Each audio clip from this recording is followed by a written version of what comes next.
Hello everyone, welcome to our channel.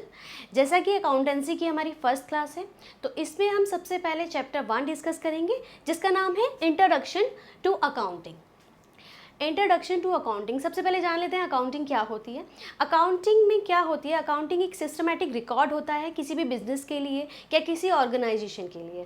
Business में इतने सारे ट्रांजैक्शंस होते हैं कि उन्हें हम लिख करके कहीं भी इस तरह से याद नहीं कर सकते, या एक सिस्टमैटिक प्रॉपर वे में ना लिख के हम उसे समझ ही नहीं सकते हैं। तो इसके लिए हमें अकाउंट्स बनाने की ज़रूरत पड़ती है। अकाउंटिंग की डेफिनेशन जान लेते हैं। What is accounting? Accounting can be defined as a systematic process of identifying, recording, measuring, classifying, summarising, interpreting and communicating financial information.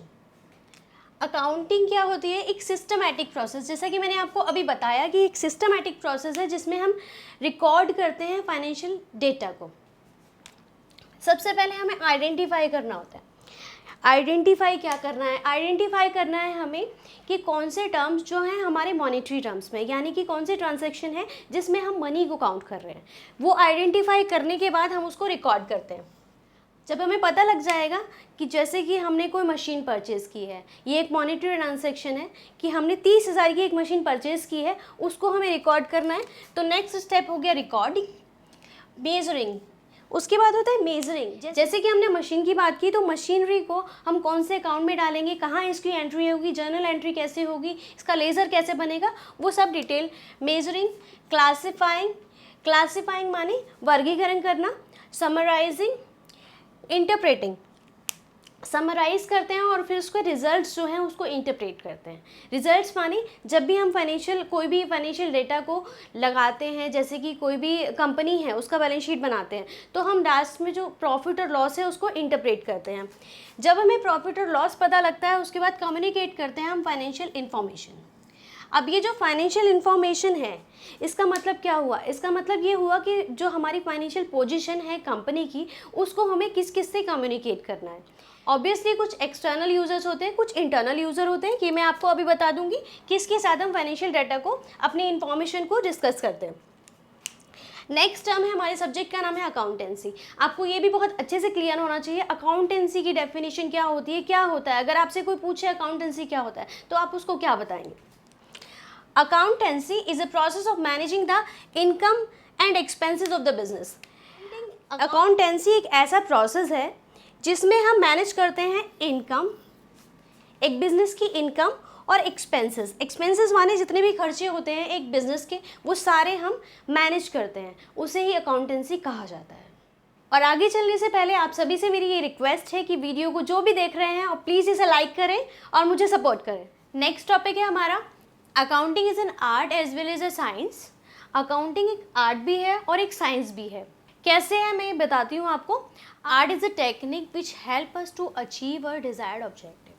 Art एक ऐसा टेक्निक है जिससे हम अपने जो उद्देश्य होते हैं, जो भी हमारे उद्देश्य होते हैं, उसे हम पा लेते हैं, अचीव कर लेते हैं। कैसे? अकाउंटिंग में जो हम रिकॉर्ड करते हैं फाइनेंशियल डेटा को, और जो हम एंड में जो हमारी फाइनेंशियल पोजीशन हमें पता लगती है, प्रॉफिट और लॉस पता लगता है, कंपैरिजन हम कर पाते हैं, तो इसलिए अकाउंटिंग एक आर्ट भी है। Accounting is a science also because it has certain basic principles which is applicable universally. Accounting एक साइंस भी है क्योंकि इसमें कुछ बेसिक प्रिंसिपल्स होते हैं जो यूनिवर्सली एप्लीकेबल हो रहे हैं। जैसे कि साइंस में न्यूटन का जो लॉ है ग्रेविटी, ग्रेविटी जो है यूनिवर्सली हर यूनिवर्स में पूरी जगह अप्लाई होता है। उसी तरह अकाउंटिंग के कुछ बेसिक प्रिंसिपल्स होते हैं जो अकाउंटिंग में हर जगह अप्लाई होंगे। इसलिए अकाउंटिंग एक साइंस और एक आर्ट दोनों है। नेक्स्ट टॉपिक देख लेते हैं, characteristics of accounting. Identifying financial transactions. सबसे पहला जो कैरेक्टरिस्टिक है अकाउंटिंग का, उसमें आइडेंटिफाई करना होता है हमें फाइनेंशियल ट्रांजेक्शंस। फाइनेंशियल ट्रांजैक्शंस को सबसे पहले देखेंगे, पहचानेंगे कि कौन से फाइनेंशियल ट्रांजैक्शन हैं हमारे बिजनेस में। सबसे पहला कैरेक्टरिस्टिक्स अकाउंटिंग का ये है। नेक्स्ट है मेजरिंग द ट्रांजैक्शन। अब मेज़र कैसे करेंगे? मेजरिंग ट्रांजैक्शन का मतलब है उन्हें हम मॉनेटरी टर्म्स में मेज़र करना है। मॉनेटरी टर्म्स में उनको मेज़र करेंगे, देखेंगे जो भी पैसे से रिलेटेड है बेसिकली, वही ट्रांजैक्शन हमें अकाउंटिंग में रिकॉर्ड करनी होती है। थर्ड है रिकॉर्डिंग। इसमें हम रिकॉर्ड करेंगे। क्लासिफाई, रिकॉर्डिंग के बाद हम उसको क्लासिफाई करते हैं। क्लासिफाइंग मतलब वर्गीकरण करना।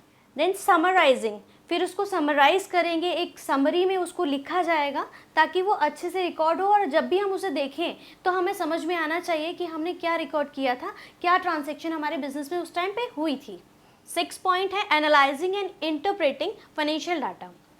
एनालाइज करेंगे कि हमारा फाइनेंशियल डाटा क्या आया है, हमारा प्रॉफिट हुआ है, लॉस हुआ है या जो भी, और उसके बाद उसको इंटरप्रेट करना है। सबसे लास्ट पॉइंट है communicating the financial data and reporting to the users. 6 point में हमने क्या किया था, एनालाइज किया था कि हमारा प्रॉफिट हुआ है या लॉस हुआ है। और 7 पॉइंट में हमें कम्युनिकेट करना है अपने फाइनेंशियल डेटा को, रिपोर्ट कर रही है यूज़र्स को।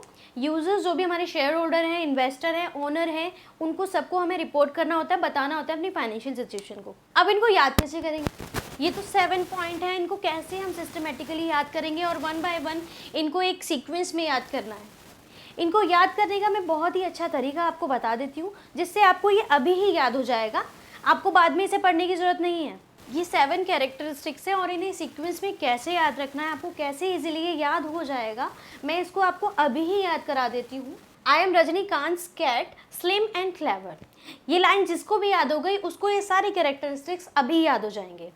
लाइन क्या है, I am Rajinikanth cat slim and clever.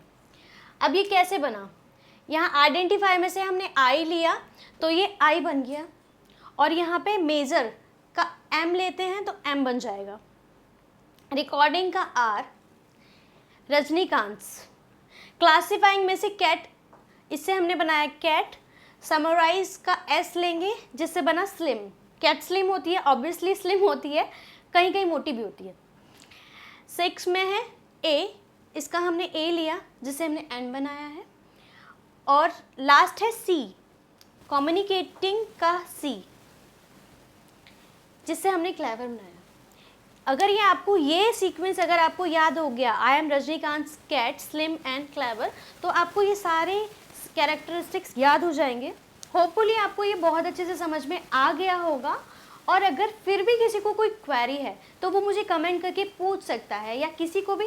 Accounting में बेसिकली क्या होता है, बहुत से बच्चे ऐसे होते हैं जिनकी कंप्लेंट्स होती हैं कि थियोरेटिकल पोर्शन उन्हें याद नहीं होता, प्रैक्टिकल तो हो जाते हैं, क्योंकि जो कॉमर्स लेता है उनका मैथ ऑटोमेटिकली अच्छा ही होता है, प्रैक्टिकल सब कर लेते हैं, लेकिन थ्योरी याद करने में प्रॉब्लम होती है। तो यहाँ मैं आपको मेमोराइज़ करने की टेक्निक भी बता रही हूँ, और कैसे कैसे इसको समझते हैं वो सारी चीज़ें मैं आपको बता रही हूँ। अगर फिर भी कोई क्वेरी है आप मुझे ज़रूर कमेंट करें, मैं ज़रूर उसके रिप्लाई करूँ। नेक्स्ट टॉपिक है इस चैप्टर का यूजर्स ऑफ अकाउंटिंग, जो कि मैंने आपको स्टार्टिंग में बताया था, इसको मैं एक्सप्लेन करूँगी बाद में। यूजर्स ऑफ अकाउंटिंग के 2 पार्ट होते हैं, internal users and external user. Internal user कौन होते हैं, इंटरनल यूज़र होते हैं owner, management, employees and worker. ये तो सारे इंटरनल यूज़र होते हैं जो कि कंपनी के अंदर ही होते हैं, बाहर नहीं होते। और एक्सटर्नल यूज़र की अगर बात करें तो एक्सटर्नल यूज़र होते हैं बैंक एंड फाइनेंशियल इंस्टीट्यूशन। जैसे कि बैंक से कंपनी लोन लेती है, फाइनेंशियल इंस्टीट्यूशंस होते हैं, वो सब बाहर के हमारे होते हैं, तो इसलिए उन्हें हम एक्सटर्नल यूजर्स होते हैं, जिनसे हमें अपनी फाइनेंशियल पोजीशंस को कम्युनिकेट करना पड़ता है। इन्वेस्टर्स, जितने भी इन्वेस्टर होंगे या पोटेंशियल इन्वेस्टर्स होते हैं, उनसे भी हमें सारी डिस्कशन करनी होती है। क्रेडिटर्स, क्रेडिटर्स भी बाहर जिनसे हमने सामान लिया होता है, वो सारे जितने भी क्रेडिटर्स होते हैं वो सब एक्सटर्नल यूज़र का पार्ट होते हैं। गवर्नमेंट एंड अथॉरिटी, गवर्नमेंट और अथॉरिटी, अब ये कैसे, कंपनी का पार्ट तो नहीं है, ये एक्सटर्नल यूज़र है, कंपनी से रिलेट कैसे कर रहे हैं, कि जैसे कि गवर्नमेंट को कुछ रूल रेगुलेशन होते हैं कंपनी के लिए, या फिर टैक्स पे करना होता है कंपनी को, इस तरह से ये बिजनेस से रिलेट करते हैं। उसके बाद आता है रिसर्चर्स, ये भी एक्सटर्नल यूज़र का पार्ट होता है। Then consumer and public, consumer तो आप सब जानते ही होंगे। एक चीज़ मैं आपको बता देती हूँ, कंज्यूमर और कस्टमर में क्या फ़र्क होता है। कंज्यूमर कौन होता है और कस्टमर कौन होता है, सबको लगता है कि कंज्यूमर और कस्टमर एक ही चीज़ होती है। कस्टमर वो होता है जो दुकान से सामान परचेज़ करके, जैसे कि पेन है, ये अगर कोई मैंने किसी से मंगाया, ये कोई परचेज़ करके लाया है मेरे लिए, तो वो है कस्टमर। और अगर इसको मैं यूज़ कर रही हूँ, इससे मैं ये काम कर रही हूँ, तो मैं हुई कंज्यूमर, जो उसको उपभोग करता है, जो उस वस्तु का उपभोग कर रहा है, जो यूज़ कर रहा है, वो है कंज्यूमर, और जो उसको ख़रीद कर ला रहा है वो है कस्टमर। तो ये डिफरेंस होता है। होपफुली आपको इस चैप्टर का पार्ट 1 अच्छे से समझ में आ गया होगा। फिर भी अगर कोई क्वेरी है तो आप मुझे कमेंट करें। अच्छा तो लगा ही होगा ऑब्वियसली। आप वीडियो को लाइक ज़रूर करें और अगर आप मेरे चैनल पे नए हैं तो चैनल को सब्सक्राइब करें ताकि आपको इसके और भी पार्ट मिलते रहें, ऐसी वीडियोस मिलती रहें। और इस वीडियो को ज़्यादा से ज़्यादा शेयर करें ताकि आपके जो फ्रेंड्स हैं या जो भी चैप्टर पढ़ना चाहते हैं उनको ये वीडियो ज़रूर मिल सके। और अगर आप हमारे चैनल पर नए हैं तो चैनल को सब्सक्राइब ज़रूर करें और बेल आइकन ज़रूर प्रेस करें ताकि इसके आगे के पार्ट्स भी आपको मिल सकें। तो मिलते हैं अगली वीडियो में, तब तक के लिए धन्यवाद, बाय।